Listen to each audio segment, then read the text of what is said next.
Alok Bansal, and we were talking about the China factor. Now, there have been promises that are being made by the Trump and by the Trump campaign as well as the Kamala Harris campaign about huge tariffs that are going to disallow Chinese products to infiltrate America. How does this policy work for India? Because India's estranged ties have seen an improvement to a marginal extent, I would say, with China, especially with the thawing of thawing of that military standoff that has continued for years together. Now, how must India tackle the situation? The threat in the Indo-Pacific continues nonetheless. As far as US elections are concerned, there's not going to be very significant change. Trump is going to blow hot as far as China is concerned, which he has been doing so. But his foreign policy is going to be driven by transactional analysis, where he will actually do a transactional policy. If China gives them some concession, he would be willing to give Chinese some concessions. So I really don't think too much of a difference is going to make. We have not been able to infiltrate. We have a positive balance of trade with the United States, but we have really not been able to substitute China. Not much of investment from China has actually come India's way. Most of it has gone to Taiwan and other countries. We have really not been able to create that sort of an environment where we could have drawn investment which was actually moving away from China.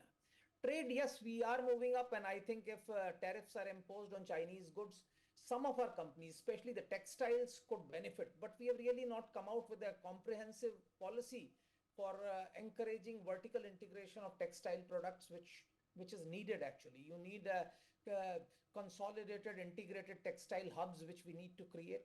I think we still have a way to go forward. Okay. As far as two presidential nominees are concerned, and as far as India is concerned, I have no doubts, irrespective of who wins, relations with India will continue to thrive.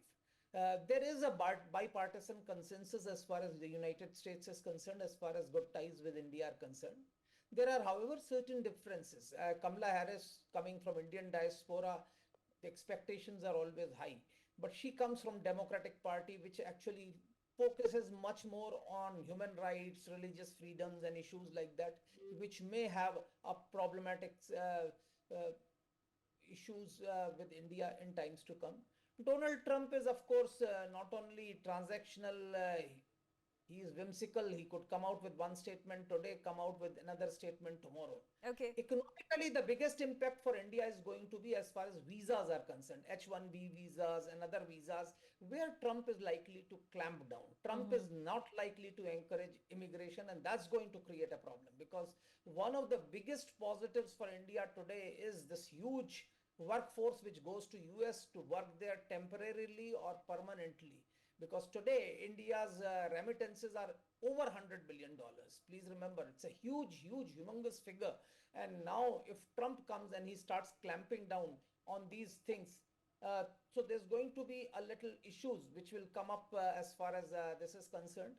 And we may get into a problem if, as far as Trump. Yeah, that's interesting, because while campaigning, the Trump campaign has not spoken too much about the Indians illegally immigrating into America. He's focused particularly on the Latinos. He's spoken about Puerto Ricans, and also a small, relatively insignificant percentage of Indians that live in America, in United States of America, are thriving. They are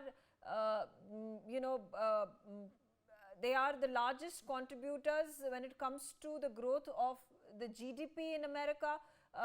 And he's also particularly spoken in one of his campaigns about the Bangladeshi Hindus, and he has shown support and said that if it were under his watch, the atrocities against Hindus would have been curtailed. See, there is no doubt that statement for Bangladeshi Hindus came. It was addressed to Indian diaspora, it was addressed to Hindus, and he's trying to win over Indian diaspora because, as I said earlier also, that Indian diaspora in US is extremely influential. It's far more influential than the numbers suggest. They are in fact the richest diaspora today in US, far more richer than even the Jewish diaspora, which was extremely powerful till now.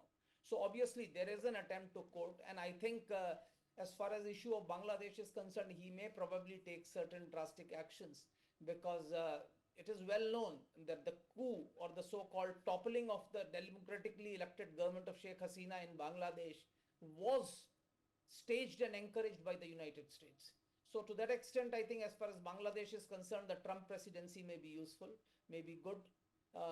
But as I said, the consistency in Trump presidency is going to be a difficult process. He may come out with a policy today, change it tomorrow, and come back to it again day after. Okay. So that's a proposition that we'll have to.